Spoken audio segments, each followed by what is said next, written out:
Kelleran Beq's daring rescue of Grogu was easily the highlight of The Mandalorian Chapter 20, but it hinted at a tragic and dark truth. So let's talk about a couple details that explain my point.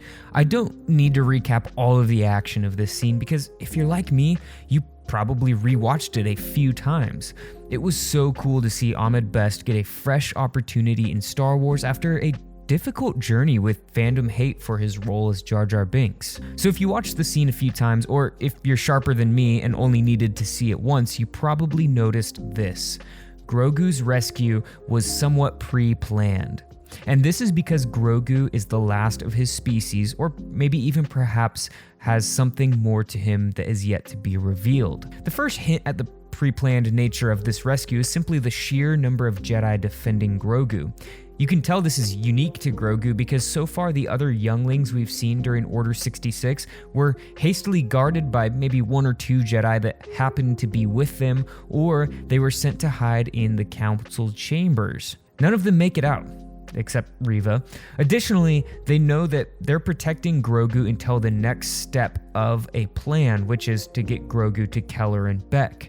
And finally, at the end of the rescue, Beq and Grogu are met by a squad of Naboo royal guards and a Nubian royal starship just like the one that Padme has. It's fueled up and ready for takeoff.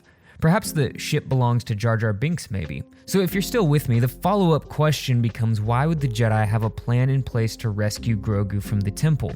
Simply put, the dark truth of the matter is that Grogu is literally the last of his kind.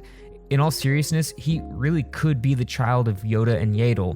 The Jedi Order typically forbade those types of relationships, but made exceptions if it served the greater good. In Legends, Ki-Adi-Mundi was allowed to have 5 wives because of his species' low birth rate. Remember, by the time of Order 66, Yaddle has been dead, and the Jedi at the temple would not really have any way to confirm if Yoda was alive or not, so they would really probably believe that Grogu is the last of his species. George Lucas intentionally kept Yoda's species mysterious because he thought that it created a mysterious, sage-like layer to Yoda's character, so we truly don't know much about them. For all we know, there could be a whole planet of Yoda's species out there waiting to be discovered, but I don't think that's very likely. In fact, I hope that's not the case.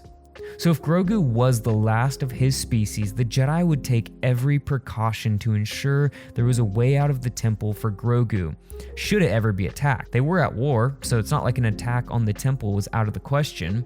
This would certainly explain how smooth the rescue went, all things considered. As a side note, the Naboo guard who greets Kelleran asks if the others made it. This could refer to the other Jedi guarding Grogu or perhaps other younglings. Either way, Grogu was the priority in this plan of rescue, and I think that's because he's the last of his kind. Why do you think that such great efforts were made to ensure Grogu's safety above other younglings? Is there something more to Grogu beyond being the last of his kind? Perhaps he has a unique force power that we've never seen before. I want to hear your theories in the comment section of this video.